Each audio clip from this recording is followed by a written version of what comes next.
Malaquias capítulo 3, versículos 8 a 11, os irmãos podem ficar à vontade de abrir a sua Bíblia lá, ou então acompanhar na revistinha aí.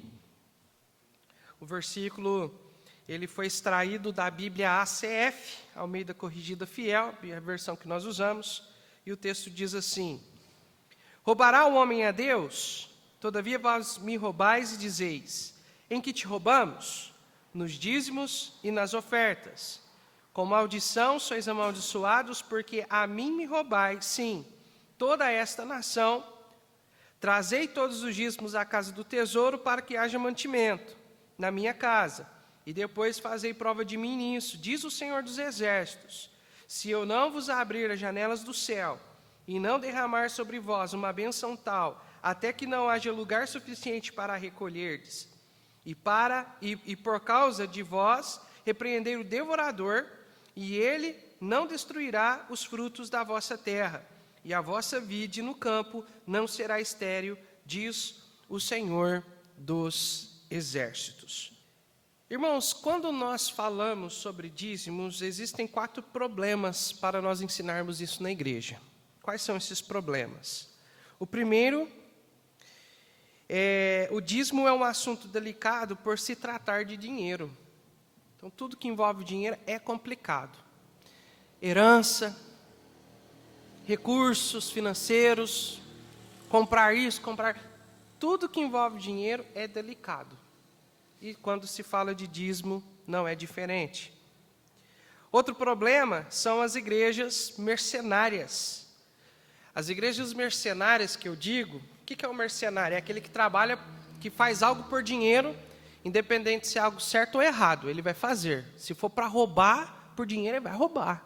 Se for para sair, para fazer qualquer coisa, ele vai fazer por causa do dinheiro. É um mercenário, ele só quer ganhar dinheiro, só faz por isso, mais nada. É um mercenário. E hoje, infelizmente, existem igrejas mercenárias. Jesus falou isso. Igrejas que são abertas apenas para recolher dinheiro para a instituição. Infelizmente tem isso. Tem algumas denominações aí, principalmente neopentecostais, que só sabem falar sobre isso nos seus cultos. Só isso. Teve um orelha seca um tempo atrás que chegou a falar, falou, não, aqui na igreja a gente tem o tridízimo. Como assim? Não, é o dízimo do Pai, do Filho e do Espírito Santo. Da onde que está tirando isso? Então, existem as aberrações, existem os mercenários, que estão aí apenas querendo o dinheiro do povo.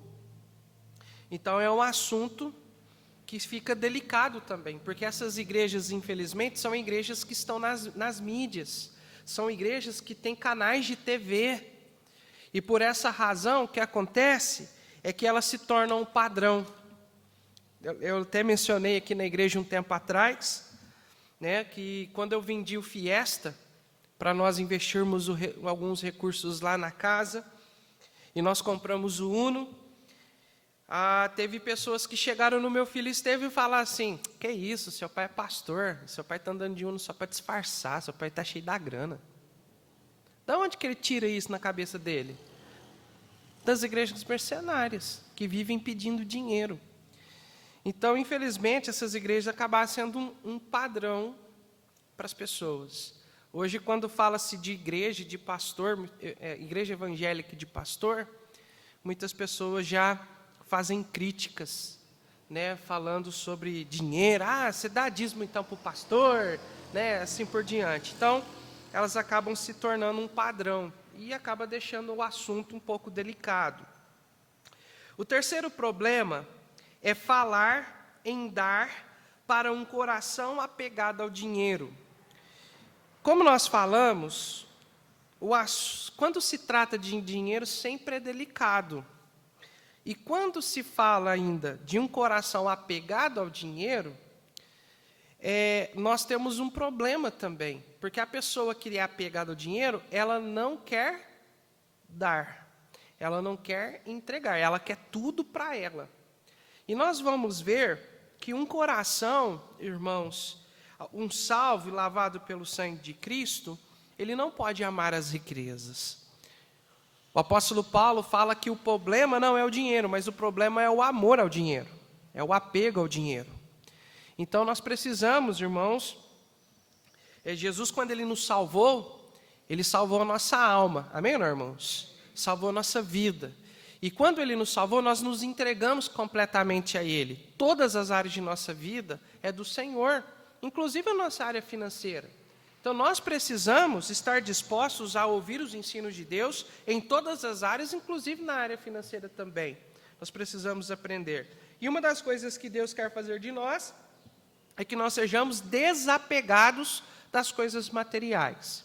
Que nós coloquemos toda a nossa vida, e isso inclui também as nossas finanças, à disposição de Deus, para que Deus possa usar da maneira que Ele quer. Então, falar em dar para um coração apegado é um problema também. E o quarto e último é o engano, que muitos acham que os dízimos não, foram estabelecidos pela lei de Moisés. Como eu disse, o irmão entrou em contato comigo, falando, que tinha alguém que ele conhecia que estava falando que os dízimos não era para a igreja, porque era um assunto que não era abordado no Novo Testamento, e que tudo que tinha sobre o dízimo era no Antigo Testamento, que o dízimo foi estabelecido pela lei. Isso é um engano.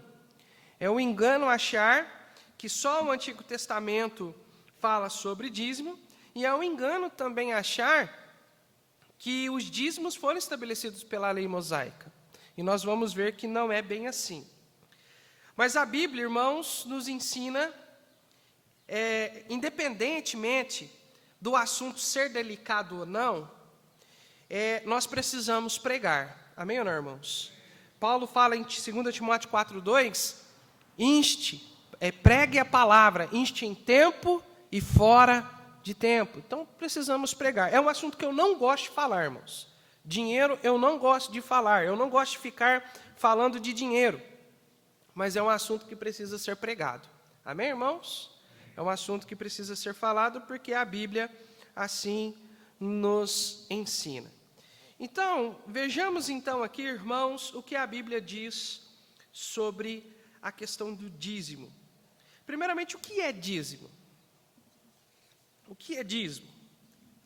A palavra dízimo vem de um termo hebraico que significa a 10ª parte ou 10%. O próprio nome indica o valor, 10%, ou a 10ª parte. O dízimo é um valor referente a 10% do que ganhamos, que nós devemos devolver a Deus. Quando o dízimo, lá no Antigo Testamento, quando se fala de dízimo, nós podemos ver que o dízimo não envolvia dinheiro em si. A gente vai ver que o dízimo, ele envolvia a questão de espécie. O dízimo estava relacionado, por exemplo, porque naquela época não havia moeda, não havia dinheiro. Era mais comum, por exemplo, o agricultor, nós estamos falando de uma sociedade que era basicamente agrícola e agropecuária. Então, os crentes lá, eles criavam gado e faziam plantações, e tinham suas plantações de grãos ali, arroz, milho, trigo, e assim por diante. Então, o que eles faziam era, todos os anos, eles pegavam tudo aquilo que eles haviam colhido durante aquela safra, ou todos os animais que haviam nascidos ou adquiridos naquele ano, eles separavam 10% de tudo que eles colheram, de tudo que que Deus abençoou eles durante aquele ano, e separava 10% para se entregar para Deus. Então, era entregue espécie e não dinheiro. Essa é uma das razões, por exemplo, que quando Deus vai regulamentar os dízimos em Israel, a tribo de Levi, ela não recebe terra como herança. É a única tribo que não recebe terra como herança. Mas em todas as tribos de Israel, havia cidades dos levitas, aonde eles colocavam, por exemplo, os gados, os animais que os levitas recebiam como dízimo de toda a nação de Israel, tá? Então, porque eles recebiam em espécie. Hoje nós estamos vivendo na modernidade. Hoje, até mesmo quem é agricultor, quem é do agro, né, o agronegócio, né, eles negociam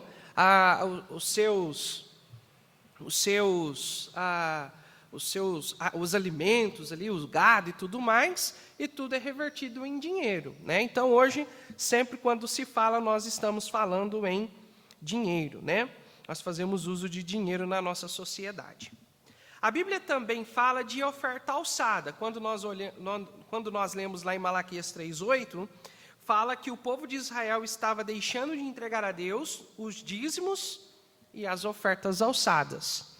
Mas nós não vamos falar de ofertas hoje, nós vamos estar nos atendo apenas à questão do dízimo, para que nós possamos estar aprendendo o que a Bíblia diz. Não é o que o pastor Douglas diz, não é o que a Igreja Batista diz, mas o que a Bíblia diz. E como nós somos bíblicos, nós precisamos cumprir a palavra de Deus.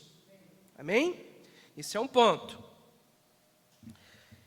A segunda verdade que precisamos entender é que o dízimo não foi estabelecido com a lei, mas o dízimo é um princípio anterior à lei de Moisés. Gênesis 14, versículo 18 a 20, nós encontramos um episódio muito importante na Bíblia quando se trata desse assunto. Abraão, ele sai para resgatar Ló de uma guerra em que Ló foi levado como prisioneiro de guerra. Houve uma guerra lá entre 5 reis contra 4 reis, ali na região de Sodoma e Gomorra, e Ló foi levado, né, como Sodoma e Gomorra perderam, Ló e sua família, e tudo que Ló tinha, foi levado como despojo de guerra, foi levado como cativos para a região dos reis vencedores. E lembra qual foi a razão pela qual Ló se separou de Abraão? Porque Ló tinha o quê, irmãos? Muito gado. Ele tinha muito gado. Então, tudo que ele tinha foi levado como despojo de guerra. Mas aí o que acontece é que Abraão levanta um pequeno exército e vai lá para resgatar Ló, e Deus abençoa, e ele consegue resgatar Ló, e traz Ló de volta. Quando Abraão retorna, ele encontra com um homem chamado Melquisedeque. E esse cara, apesar da Bíblia não falar muito sobre ele, ele é muito importante, muito mesmo. Com a questão até mesmo do ministério de Jesus Cristo, esse cara é muito importante. Veja comigo o que diz Gênesis 14, versículo 18 a 20. E Melquisedeque, rei de Salém, trouxe pão e vinho. E era este o que, irmãos? Diz alguém. Sacerdote do Deus Altíssimo. E abençoou e disse: bendito seja Abraão pelo Deus Altíssimo, o possuidor dos céus e da terra, e bendito seja o Deus Altíssimo que entregou os teus inimigos nas tuas mãos. E Abraão fez o que, irmãos? Deu o dízimo de tudo. Primeiro fato aqui que nos chama a atenção é que Abraão deu-lhe o dízimo de tudo. Deu 10% de tudo que Abraão havia trazido de despojo lá da região de Sodoma e Gomorra, né? Da região de Sodoma e Gomorra não, daqueles reis que ele foi lá e conseguiu trazer Ló de volta, mas ele também deu o dízimo não só daquilo, a Bíblia é muito clara, ele deu o dízimo de tudo que Deus havia abençoado para ele. Agora, a pergunta importante nesse texto é: quem é Melquisedeque? Quem é esse cara? Da onde ele saiu? E o que ele fazia? A Bíblia deixa claro, Melquisedeque era rei de Salém. Salém, irmãos, era o nome da cidade de Jerusalém, muitos anos atrás de serem conquistadas pelos hebreus, principalmente por Davi. Porque foi Davi que transformou Jerusalém na capital do reino de Israel. E que deu esse nome. Mas esse cara era rei de Jerusalém, no caso, rei de Salém, da cidade de Salém. E esse cara, além de ser rei, ele era sacerdote de Deus Altíssimo. Quando nós olhamos para o Antigo Testamento, principalmente antes do chamado de Abraão, nós precisamos entender que antes do chamado de Abraão, Deus estava trabalhando com todas as nações de uma forma geral. Com o chamado de Abraão, Deus ele reduz essa amplitude de agir em todas as nações e começa a trabalhar através de uma nação específica, que é a nação de Israel, que são os descendentes de Abraão. Tá? Esse cara é um cara muito importante, porque ele era sacerdote do Senhor, antes mesmo de haver a tribo de Levi. Antes mesmo de existir as leis de Moisés. Ele era sacerdote de Deus.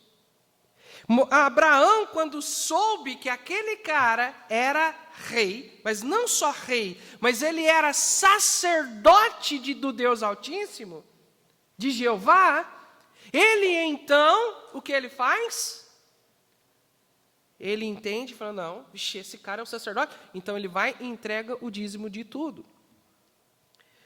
Irmãos, Melquisedeque, ele é muito importante, porque Melquisedeque, ele tipifica Jesus Cristo. Jesus Cristo. Melquisedeque era rei e sacerdote, assim como Jesus Cristo é rei e sacerdote. Salmo 110, versículo 4, nós temos o versículo aí na apostila, diz assim: e jurou o Senhor, e não se arrependerá, tu és um sacerdote eterno, segundo a ordem de quem? Isso em Salmos, Beto. Em Hebreus, Hebreus 5, do versículo 9 a 10, vai se falar a mesma coisa. Que Jesus Cristo é sacerdote segundo a ordem de Melquisedeque. Então, Abraão, ao entender quem Melquisedeque era, ele então entendeu a responsabilidade de entregar a Deus aquilo que lhe pertencia. Muitos anos antes de haver uma lei que mandava o povo de Israel fazer isso. Isso fazia parte da consciência deles. Porque hoje, quando se fala de culto, muitas pessoas entendem culto como algo para nós. Não é assim que muitos fazem? Muitas igrejas estão oferecendo um culto voltado para a pessoa. Vem pegar sua bênção, vem receber seu milagre, né? Venha, Deus quer falar. E de fato Deus vai abençoar, Deus vai nos edificar. Mas o culto não é para nós, irmãos. O culto é para Deus. O culto é uma entrega para o Senhor. O culto envolve um entregar de si para Deus. O foco é Jesus. O foco é o Senhor. Abraão, e como nós vamos ver também Jacó, eles tinham essa consciência de que o culto estava relacionado ao entregar algo para Deus. Eles já tinham consciência a respeito do sacrifício, das ofertas alçadas, dos sacrifícios que eram relacionados à entrega para perdão dos pecados. O culto ali naquele momento era centrado no sacrifício. Quando eles queriam adorar a Deus, queriam chegar diante de Deus para cultuar, envolvia um sacrifício. E o sacrifício envolvia uma entrega. Eles tinham que oferecer algo para ser sacrificado. E aquele animal que era sacrificado representava o Evangelho. Jesus Cristo que havia de um dia morrer por nós. Mas eles também entendiam que não era só aquele sacrifício, havia outras coisas relacionadas. Deus, Ele quer a nossa vida, e isso envolve também as nossas finanças. Então eles tinham essa consciência. Nós vamos ver em Gênesis 28, versículo 19 a 22, que Jacó também, o neto de Abraão, Jacó, que foi o escolhido, né? Lembra que Isaac e Rebeca tiveram gêmeos, Esaú e Jacó. E então, Jacó, ele é escolhido por Deus para que, através da descendência dele, Deus pudesse Deus pudesse formar a grande nação. Existem várias coisas aí envolvidas nisso, mas isso não importa agora, porque o nosso foco, o nosso assunto é outro. Mas Deus escolhe Jacó. E Jacó estava fugindo da presença do irmão dele, porque ele havia enganado o irmão dele, lembra? Feito guisado, Rebeca organizou um negócio meio esquisito lá, enganou, e Isaac, já cego, acabou abençoando Jacó no lugar de Esaú. E ele fugindo, ele chega em um lugar, Beto, ele está indo para a terra do tio dele, terra de Labão, que é irmão de Rebeca. E ele chega em um lugar e ele vai dormir. Ele pega uma pedra e dorme. E ele sonha com uma escada aonde tem anjos subindo e descendo aos céus por meio daquela escada. Mas aquela escada representava Jesus Cristo. Jesus Cristo. E então ele acorda, e quando ele acorda, ele fala assim: nossa, esse lugar é santo. Esse lugar aqui é um lugar santo. E ele então pega a pedra e chama aquele lugar de Betel. De Betel.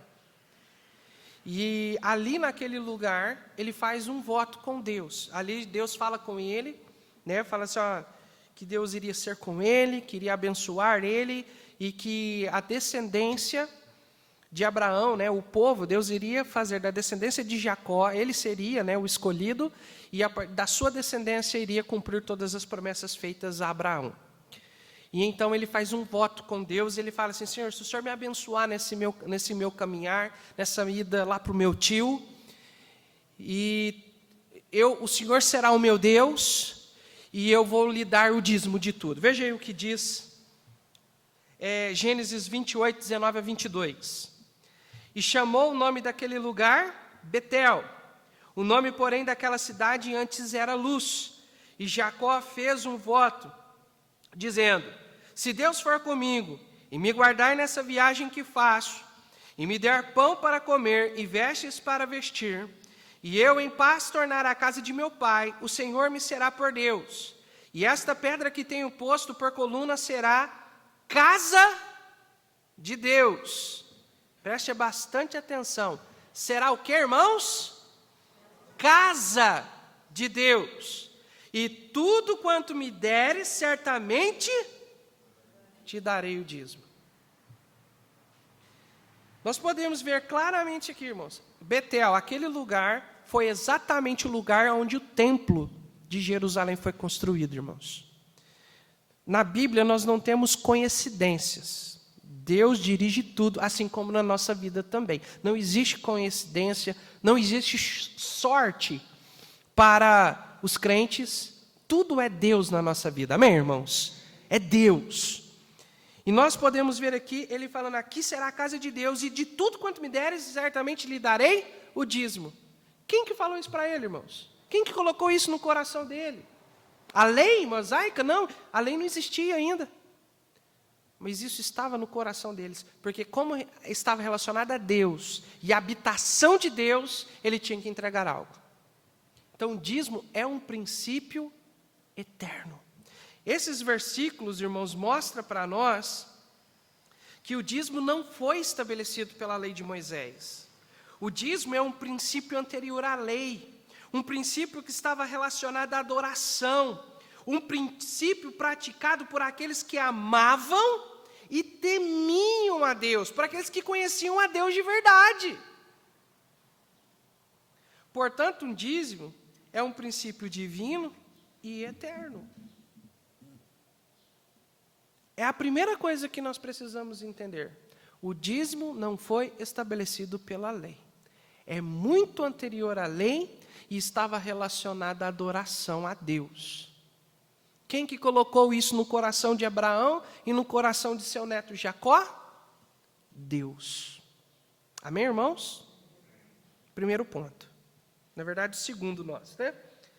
Terceiro, a terceira verdade é que o dízimo foi regulamentado em Israel pela lei de Moisés. Lembrando, irmãos, que Deus estava estabelecendo uma nação, um povo, uma nação.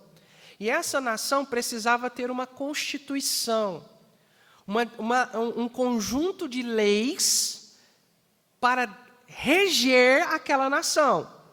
Nossa nação, nós temos uma Constituição Federal que rege a nossa nação. Israel tinha os 10 mandamentos, não, a lei de Moisés. Os 10 mandamentos, a gente foca nos 10 mandamentos, que são mais conhecidos, mas na verdade havia mais de 600 mandamentos. Se eu não me engano, 613 mandamentos, que regulamentavam a nação de Israel.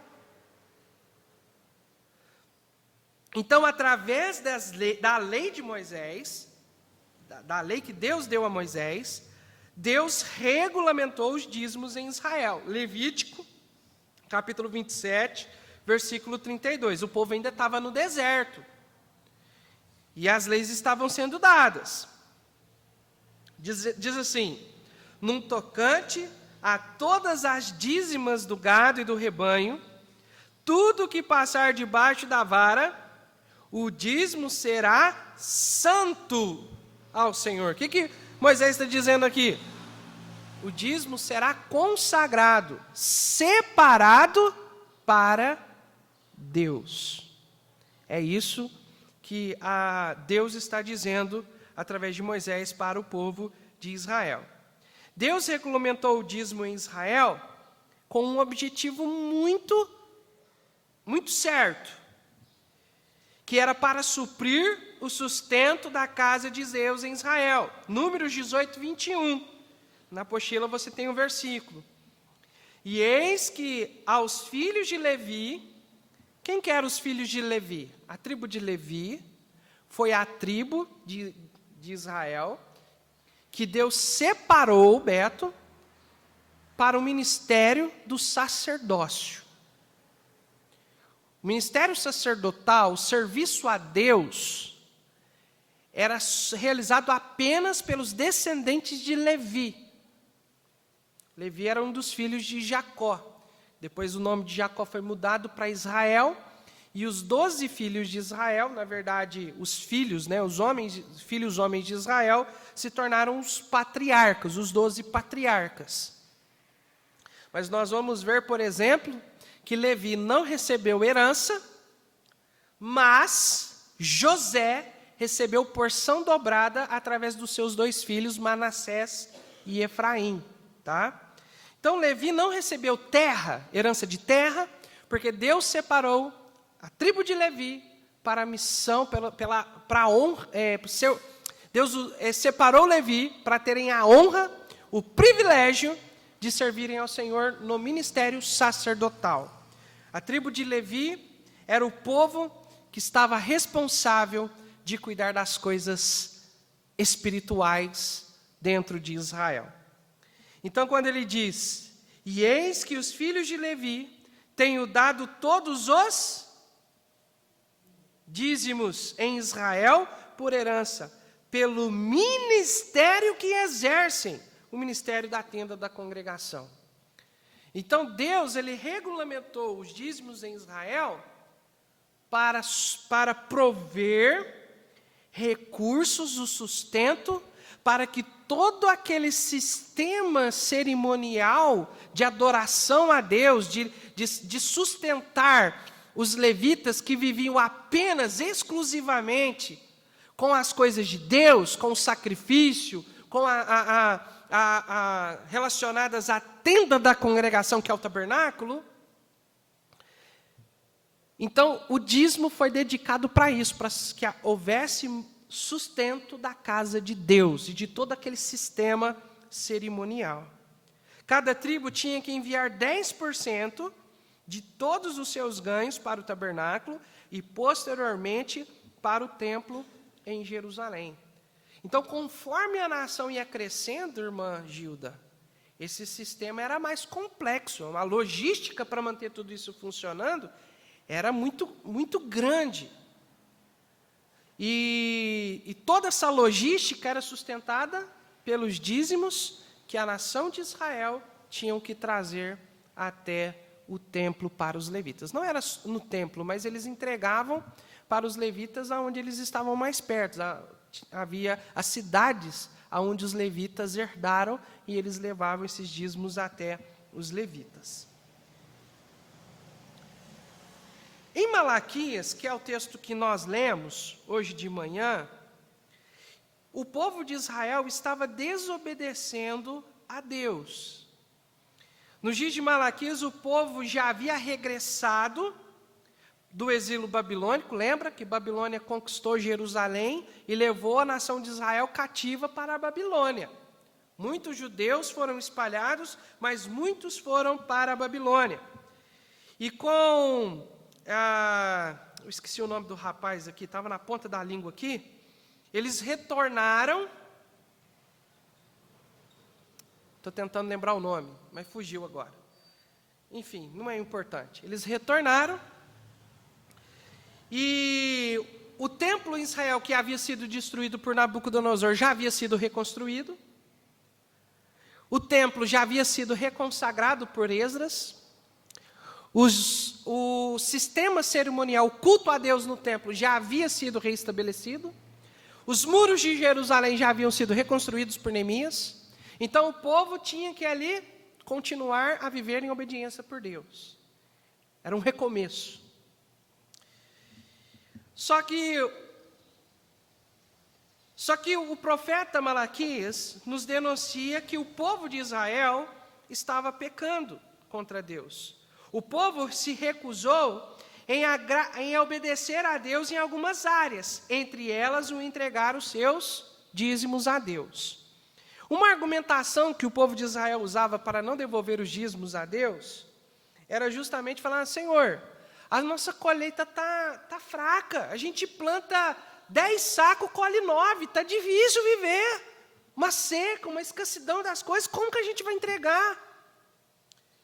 E algo interessante, que quando nós lemos Malaquias 3, 8 a 11, nós vamos ver que o povo não estava entregando os dízimos. E eles estavam usando os problemas econômicos da nação naquele momento para justificar o porquê que eles não estavam entregando. Beto, mas o problema é que Deus vai explicar, olha, vocês estão usando isso de desculpa, mas o problema é que os problemas econômicos estão sendo como resultado de vocês não entregarem o dízimo. Vocês não estão entendendo isso. Os problemas econômicos que vocês estão enfrentando é justamente pelo problema de vocês estarem vivendo em desobediência a Deus. Vocês não estão entendendo isso. Dá o passo de fé em obedecer, que eu vou estar trabalhando do outro lado para melhorar as coisas com relação à economia do país. Então eu preciso de um ato de fé de vocês. É isso que Deus está pedindo. Então Deus está convocando o povo ao arrependimento.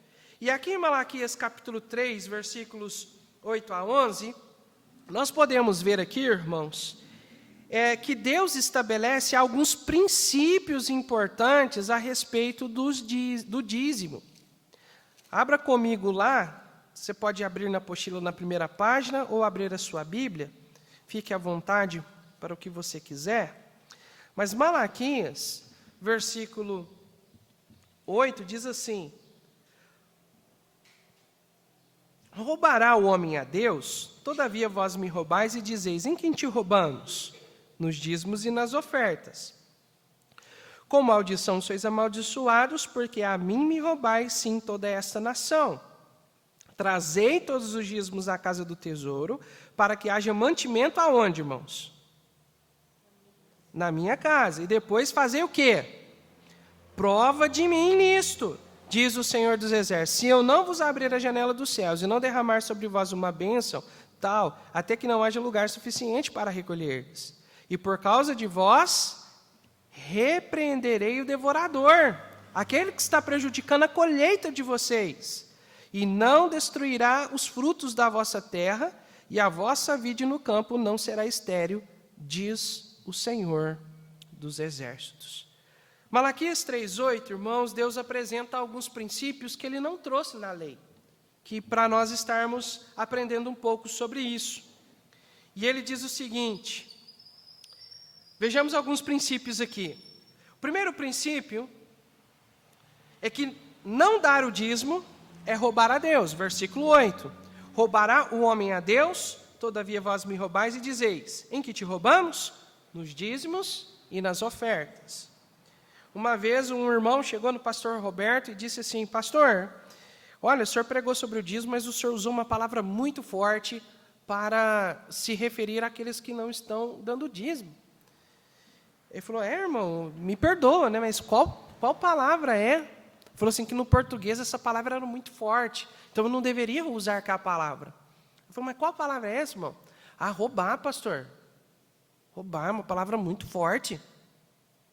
Aí o pastor falou assim, pastor Roberto, irmão, mas então me fala uma outra palavra em português de você pegar algo que não pertence a você, você se apropriar de algo que não é seu. Esse irmão coçou a cabeça, pensou. Pastor, é roubar mesmo. Né? Falou assim, ó, a intenção, irmãos, de dizer isso é mostrar que quando nós porque 10%, esse valor não é nosso. Não é nosso.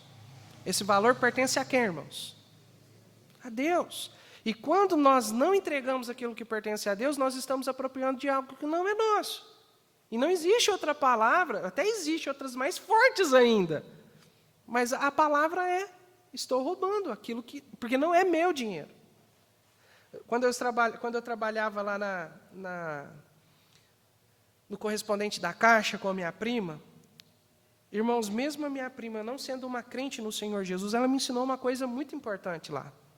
Um dia, nós fomos fazer o fechamento do caixa, e ela chegou em mim e falou assim, e eu cheguei nela e falei assim, prima, eu fechei o caixa aqui já 2 vezes, e está sobrando R$50. Aí minha prima foi, assumiu ali o caixa, e ela foi fazer o fechamento do caixa.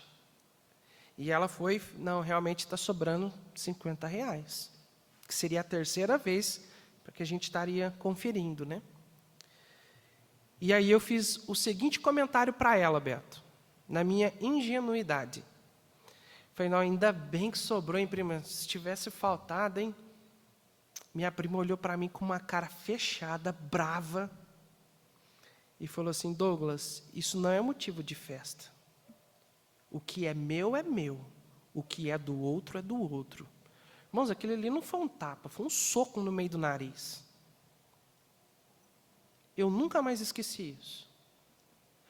Porque nós, como brasileiros, muitas vezes, a gente leva as coisas muito no banho-maria.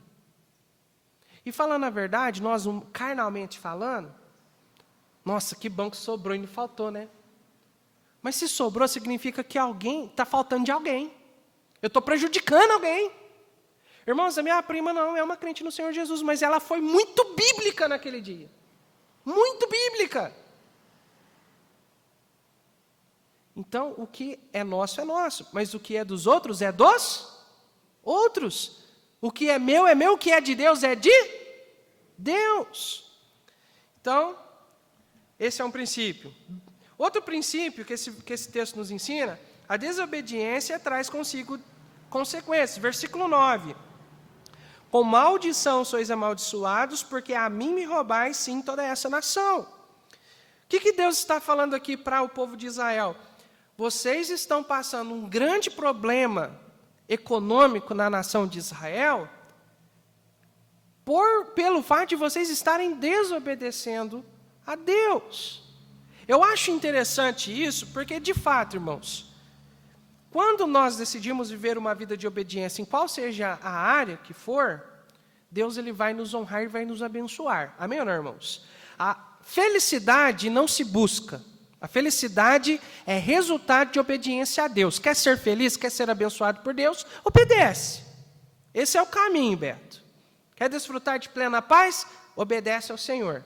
É isso que a Bíblia nos ensina. Mas é interessante que ele vai falar justamente sobre bênçãos na questão da economia, da nação de Israel, quando ele vai falar sobre esse assunto. Ele está dizendo, vocês estão com problemas sérios com isso, vocês não estão colhendo, porque naquele período eles estavam tendo muitos problemas com a colheita. Eles não estavam colhendo, o que eles plantavam não dava o retorno. E estava muito difícil. E eles estavam usando isso como argumento. Falaram, Senhor, como é que nós vamos entregar o dízimo? A gente não está colhendo direito, aí. O que a gente está colhendo mal está dando para comer. E Deus vai falar, olha, vocês estão colhendo dessa maneira porque vocês estão desobedecendo ao Senhor.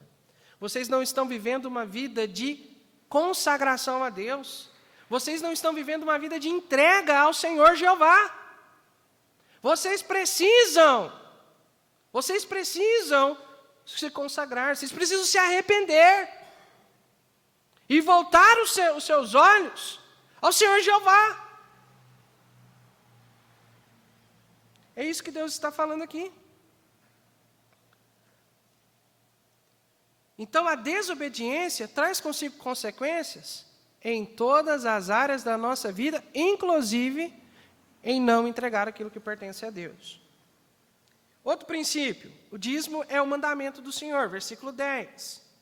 Trazei todos os dízimos à casa do tesouro para que haja mantimento na minha casa. O dízimo é um mandamento, é uma ordenança do Senhor. Ele está reafirmando isso para os seus servos. A primeira parte de tudo que eles davam tinha que ser separadas para Deus. Provérbios capítulo 3, versículo 9, vai justamente falar sobre isso. Muitas pessoas separam aquilo que sobra, e às vezes aquele mês aperta, e aí não sobra, Beto. Aí vai entregar o quê? Não tem, ué. Provérbios capítulo 3, versículo 9, vai falar que nós precisamos honrar o Senhor com a primeira parte dos nossos ganhos. Porque dessa maneira nós estamos mostrando a Deus o quanto Ele é prioridade na nossa vida. Então, a primeira coisa que se faz. Outro princípio, existem promessas para os que obedecem. O versículo 10 continua assim.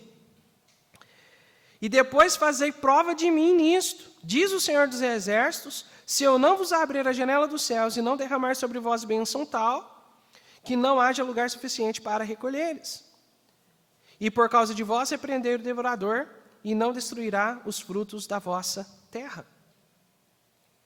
Se você obedece, se você dá o passo de fé, de entregar aquilo que pertence a Deus, Deus está falando assim, faça a prova de mim. O que Ele está dizendo? Senhor, eu estou obedecendo, eu estou cumprindo. Irmãos, e Deus age pela fé, viu? Não pensa assim que você vai entregar esse mês, você vai entregar o mês que vem, que as coisas vão, nossa, mas parece que rendeu. Não é assim que funciona. Deus exige um passo de fé. E, logicamente, conforme nós vamos obedecendo, Deus vai nos abençoando. Né? Mas Ele está falando, olha, faça prova de fé de mim. Porque se eu não fizer isso, se eu não abençoar vocês, vamos dizer, eu não sou Deus. Mas o que Ele está dizendo é, eu vou abençoar vocês. Eu vou suprir o que vocês precisam. Usando como ilustração aqui, permito-me usar a minha avó, Dona Senhorinha. A minha avó, ela era uma senhora que era muito devota ao Senhor. Uma senhora que amava a Deus, muito piedosa, orava, buscava o Senhor. Minha avó, muitas vezes, ela morava no rancho, lá no Garrafão. E, irmãos, todo final de semana ela ia para Ibiraci para participar do culto. Mas uma observação aqui, eles não tinham carro. Sabe como que eles iam para a cidade? Eles iam para a estrada pedir carona. Eu morria de vergonha de fazer isso, irmãos. Morria de vergonha. Mas quando eu estava com a minha avó, mandava eu fazer o joinha. né? E aí ela vinha com meu avô para a cidade e participava do culto. E na segunda-feira eles retornavam, muitas vezes de carona, para o rancho. Às vezes nós temos a comodidade de ter um carro em casa e nós não vamos na igreja. Mas esse é outro assunto para outro dia, amém, irmãos? E minha avó, naquela fidelidade dela, quando ela se mudou para a cidade, ela montou um bazarzinho na casa dela, e ali ela vendia algumas coisas. E naquele mês, Beto, naquela semana, ia vencer a conta de, eu não lembro se era de energia ou de água, ia vencer. E minha avó muito correta com as coisas. E minha avó orou e falou: Senhor, eu preciso vender a conta de energia, ou a conta de água, não sei, essa conta vai vencer. Eu preciso pagar antes de vencer. Então, no dia do vencimento, estava chovendo forte. Ela orou e falou: Senhor, hoje certamente é um dia que, humanamente falando, eu não vou vender nada. E eu preciso do dinheiro para pagar a conta. Faz um milagre. Irmãos, passou pouco tempo, alguém bateu no portão lá do barracão onde minha avó morava. Era de lata, então fazia quebrulhão, né? Aí minha avó abriu. Aí, eu sou vendedor, tudo, estou aqui na cidade, preciso ir embora, está chovendo demais. E eu não trouxe blusa. Preciso comprar uma blusa para mim. Embora. Alguém me falou que a senhora tem bazar aqui? Ele falou: não, eu tenho. E ele foi, começou a olhar as coisas, comprou uma jaqueta que ele achou lá para tampar da chuva, e aproveitou e levou algumas coisas mais. Minha avó somou, deu o valor, o homem pagou à vista, e quando a minha avó pegou a conta, adivinha quanto que era, irmãos? O valor daquela conta. Deus responde orações, amém, irmãos? Deus, Ele cuida dos seus, Ele cuida daqueles que são fiéis. Mas nós precisamos ter fé no nosso Deus, amém, irmãos? Que Ele cuida de nós. E Ele faz isso. Irmãos, isso não foi apenas uma vez, isso foram várias vezes. Na escassez, na falta das coisas, Deus nunca desamparou a nossa família, sempre supriu o que nós precisávamos. Muitas vezes nós temos tanta tendência de sentir falta daquilo que não temos e reclamamos por aquilo que não temos. Mas nós precisamos ser gratos por aquilo que Deus tem feito nas nossas vidas. Amém, irmãos? Então, irmãos, nós podemos ver aqui que esses princípios em Malaquias são muito importantes para compreendermos a importância dos dízimos e as bênçãos que a obediência a Deus nos traz. Eu creio de todo o meu coração que essas orientações que Malaquias nos traz, Beto, Deus trouxe de propósito para nós entendermos a importância de nós entregarmos aquilo que pertence a Deus. A quarta verdade é que o dízimo está presente, sim, no Novo Testamento. Logicamente, possivelmente você não vai encontrar um versículo que vai falar sobre dízimo claramente no Novo Testamento. Você não encontra, mas o princípio está lá. Quer ver? Jesus, irmãos, eu não lembro de ter ouvido isso de alguém pregando, mas todos vão concordar com isso. Jesus era dizimista. Alguém tem dúvida que Jesus era dizimista? Porque Jesus, quando ele começou o ministério dele, Deus levantou mulheres que seguiam Jesus, como Maria Madalena, como a sua mãe, e outras mulheres ricas, para que sustentavam o Senhor Jesus Cristo e os seus discípulos. Elas davam ofertas para Jesus, para sustentá-lo. Tanto é que Judas Iscariotes, ele era o tesoureiro. Ele era quem andava com a bolsa das ofertas, do dinheiro. Então, tudo que Jesus ganhava, ele certamente entregava o dízimo. Por que eu posso dizer isso com toda certeza?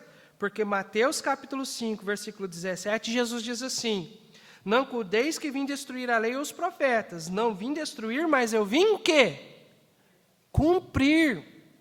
Jesus, ele cumpriu toda a lei. Jesus não pecou, inclusive nos dízimos e nas ofertas. Jesus Cristo era dizimista, irmãos, porque a lei determina isso. Então Jesus cumpriu isso também. Ele era dizimista. Jesus cumpriu toda a lei, inclusive os dízimos. E como discípulos, precisamos seguir os passos do nosso mestre. O que significa discípulo? Alguém lembra? Discípulo?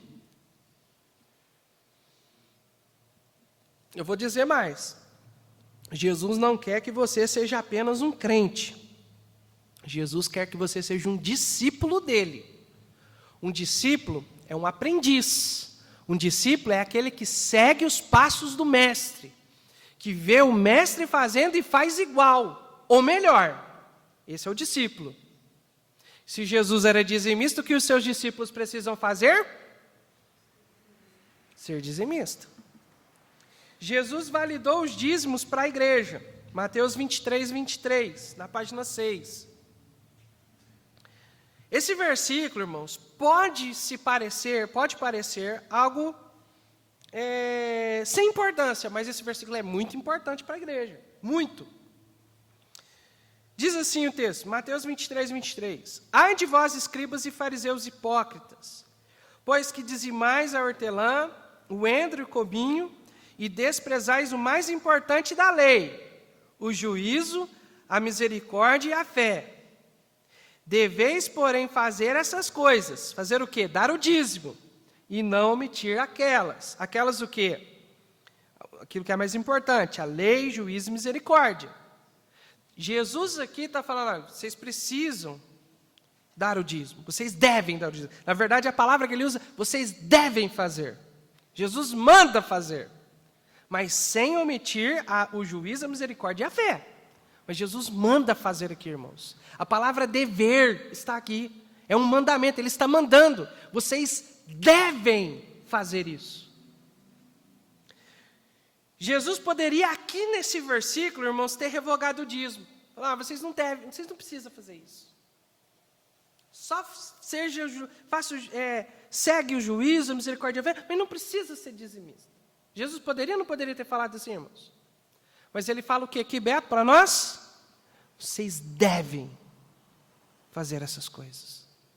Vocês devem entregar o dízimo. Vocês devem obedecer. Durante o ministério do Senhor Jesus Cristo, irmãos, ele estava trabalhando para implantar a sua igreja. E durante o seu ministério, nós estudamos sobre a igreja e nós vimos que a igreja começa a ser usada por Deus em Atos 2, mas durante todo o ministério de Jesus, Jesus está dando orientações, está estabelecendo princípios, diretrizes para a igreja. Jesus está estabelecendo a sua igreja. Durante o ministério de Cristo é que Jesus ensina, por exemplo, sobre a disciplina na igreja, que Jesus ensina sobre, que Jesus estabelece a ceia do Senhor, o batismo, a lei do amor, de amar a Deus acima de todas as coisas e o próximo como nós mesmos, entre tantos outros mandamentos. E aqui em Mateus 23, 23, Jesus está validando o princípio do dízimo para a igreja. Vocês devem fazer essas coisas. É um princípio para a igreja também. Os dízimos são os recursos, irmãos, para a provisão das necessidades da igreja. Olhando para a nossa igreja aqui, nós temos o aluguel. Aluguel tanto do salão como da casa pastoral. Nós temos impostos que precisam ser pagos. Nesse mês de julho, acho que julho, agosto, nós pagamos o IPTU da igreja. Lembra? Nós vimos isso no relatório financeiro. Nós pagamos, em julho, os impostos da igreja, do terreno. Então, nós precisamos pagar impostos. Precisamos pagar a conta de água, precisamos pagar a conta de luz, nós usamos energia aqui. Nós temos manutenção do prédio, às vezes pintar. Precisamos, às vezes, comprar produto de limpeza para a igreja. Isso tudo envolve o quê, irmãos? Envolve o quê? Dinheiro. Ah, não, Deus vai mandar do céu. Fica esperando descer do céu para ver se vai acontecer alguma coisa. Sustento pastoral. Esse assunto, inclusive, eu fiz questão até de colocar o versículo, porque muitos poderiam pensar assim, o pastor poderia trabalhar fora, né, arrumar um emprego, né? Poderia, com certeza. Mas o que a Bíblia diz a respeito disso? 1 Timóteo 5, 17, 18. Os presbíteros, ou os pastores, que governam bem, sejam estimados por digno de duplicada honra, principalmente os que trabalham na palavra e na doutrina. Porque diz a Escritura, não ligarás a boca ao boi que debulha, e digno é o obreiro do seu salário. Então a igreja, não é porque eu sou o obreiro dessa igreja, porque talvez alguém poderia falar, mas o pastor está falando do assunto com que tem, ele tem conflito de interesses. Não, irmãos, a questão aqui não é conflito de interesse, é o princípio bíblico. E se é um princípio bíblico, precisa ser pregado, precisa ser falado. Toda a igreja local, ela precisa sustentar o seu pastor.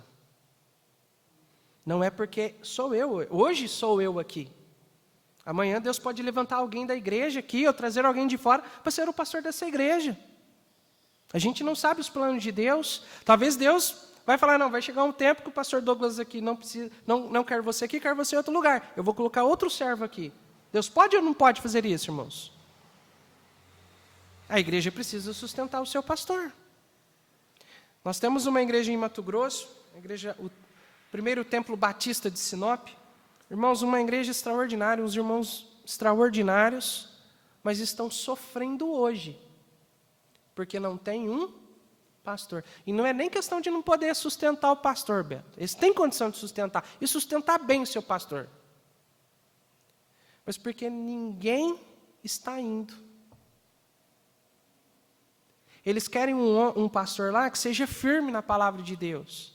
E quando eles olham para alguns, eles falam, não, nós não queremos esse tipo de pastor. Nós queremos um pastor firme. E eles estão esperando em quem? Em Deus. Então, existem muitas igrejas, Chácara dos Pinheiros, que eu tive o privilégio de pastorear lá em Cuiabá, até hoje está sem pastor. Então, tem muitas igrejas que sofrem por não ter um pastor. Então, uma das coisas que a igreja precisa entender, e uma das prioridades da igreja local, é sustentar o seu pastor, Beto. A igreja tem que ter essa consciência. Qual que é a prioridade da igreja? Sustentar o seu pastor. Porque uma igreja sem pastor é como um navio sem um capitão. Fica sem direção. Então, nós precisamos, irmãos, entender as prioridades. Então, tudo isso, irmãos, envolve recursos. Tudo isso envolve dinheiro. E os dízimos foram estabelecidos por Deus para a igreja, para sustentar a igreja do Senhor Jesus Cristo, para manter a igreja de Cristo, para manter esses recursos. Alguns chegam e falam assim, mas pastor, a Bíblia não fala, o Novo Testamento não fala de dízimo para a igreja. A Bíblia fala que não é 10%, é aquilo que Deus colocou no nosso coração que a gente tem que entregar. E eles falam isso usando 2 Coríntios 9:7 como ilustração, como base. Eles vão dizer assim, cada um contribua segundo propôs no seu coração, não com tristeza ou por necessidade, porque Deus ama o que dá com alegria. É o que o texto diz isso. E isso aqui tem que estar no nosso coração para nós entregarmos qualquer coisa para Deus. Fazer com alegria. Amém, irmãos? Dar o dízimo tem que ser feito com alegria também. Dar ofertas precisa ser feito com alegria. Mas esse versículo não está falando de dízimo. Esse versículo está falando de ofertas. E não é ofertas para manter a igreja local. Porque o que eles usam esse versículo como base é para... falam assim, não, a igreja não precisa dar o dízimo. A igreja precisa dar ofertas para manter a igreja. Mas não é o que o versículo está dizendo. Se você pega o contexto do capítulo 8, versículo 16, até o capítulo 9, versículo 15... Você vai averiguar ali que Paulo está abordando a respeito de uma oferta que a igreja de Corinto levantou para enviar para igrejas que estavam tendo necessidades urgentes.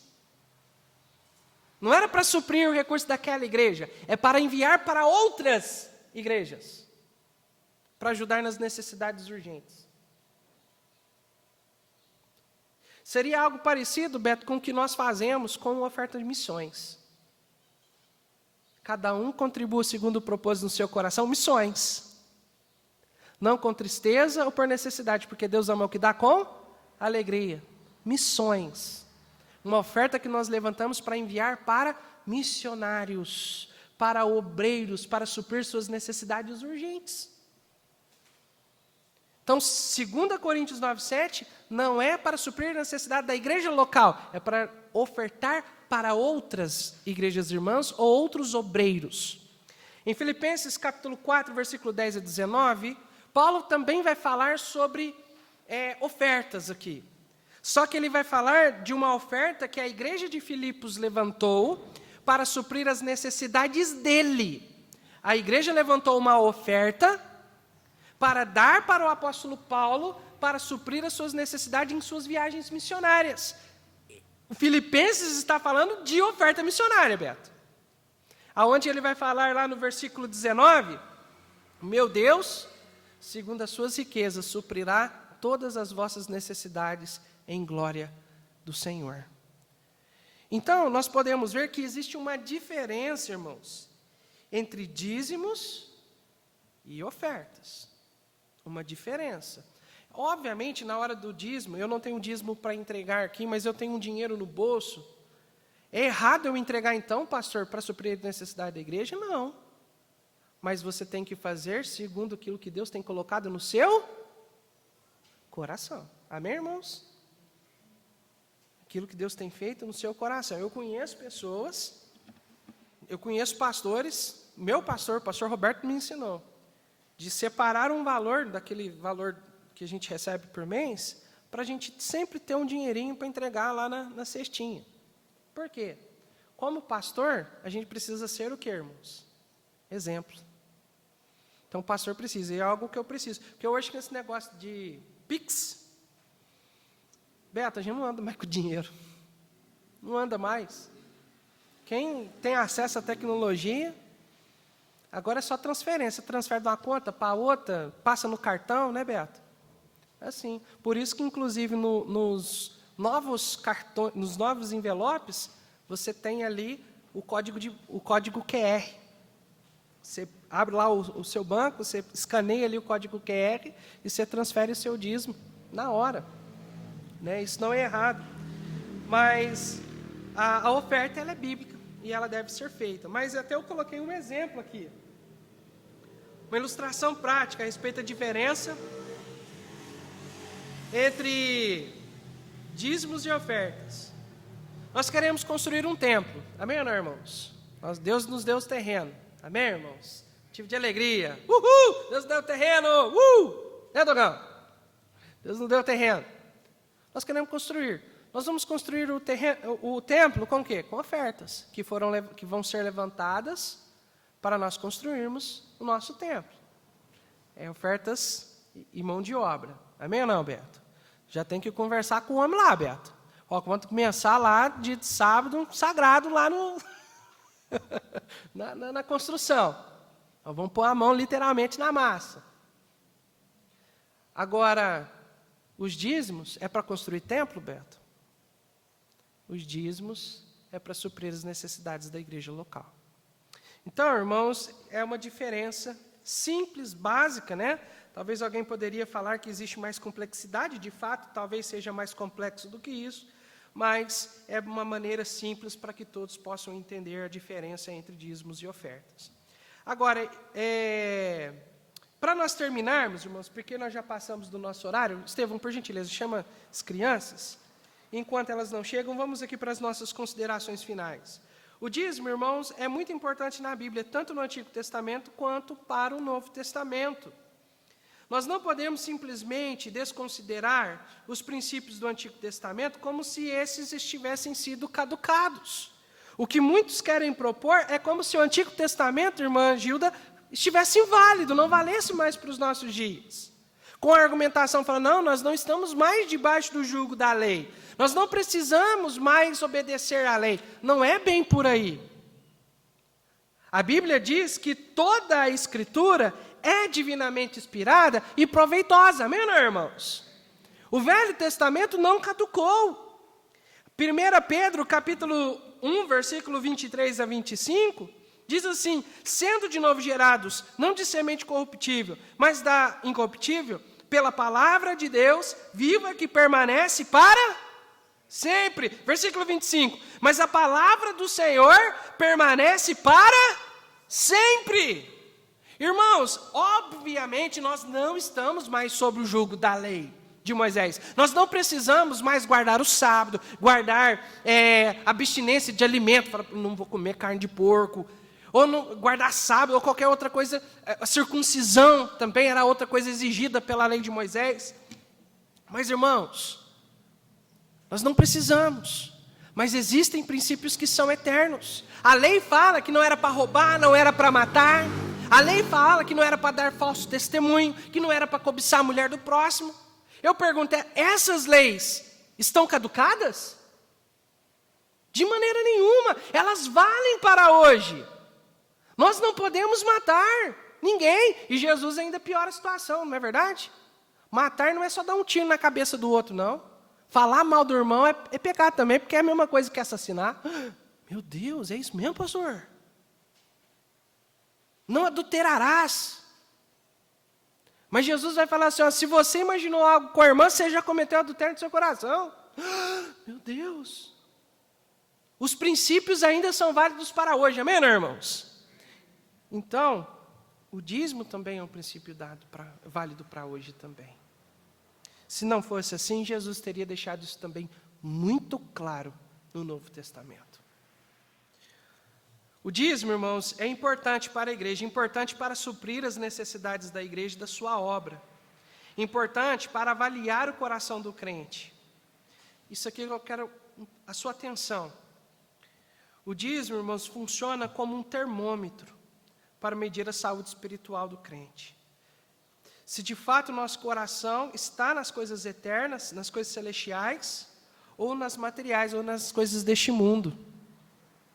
Porque, irmãos, Mateus 6, 19 e 21, o que Jesus diz lá? Aí na página 8 e 9, nós já estamos finalizando. Diz assim, não ajunteis tesouro na terra, onde a traça e a ferrugem tudo consomem, onde os ladrões não minam e roubam, onde os ladrões minam e roubam, mas ajuntai tesouro no céu, onde nem a traça, nem a ferrugem consomem, onde os ladrões não minam e nem roubam. Versículo 21, está até em negrito aí na apostila. Porque onde estiver vosso tesouro, ali também estará o vosso coração. Se alguém não está entregando aquilo que pertence a Deus, significa que o seu coração está em outra coisa. Então, o dízimo é um excelente medidor para saber se as coisas estão bem no seu coração.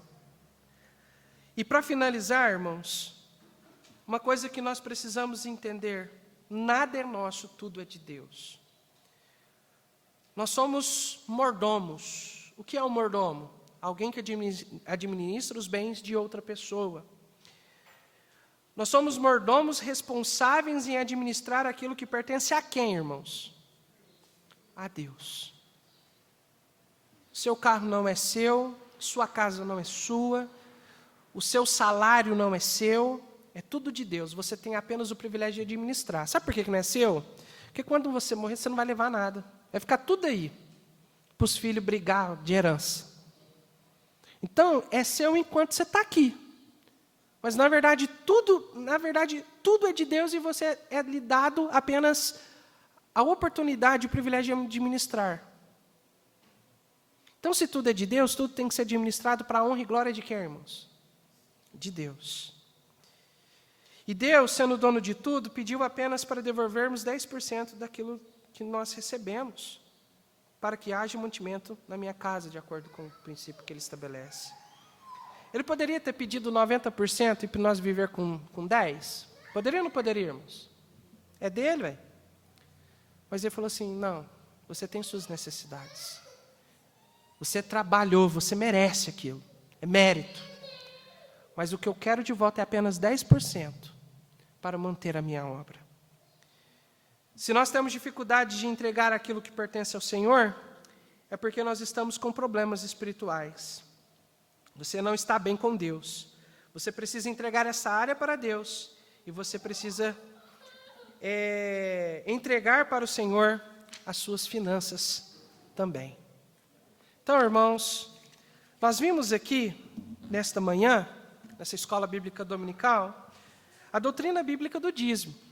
Talvez nós poderíamos usar vários outros textos para falar mais, mas o nosso tempo já foi faz tempo.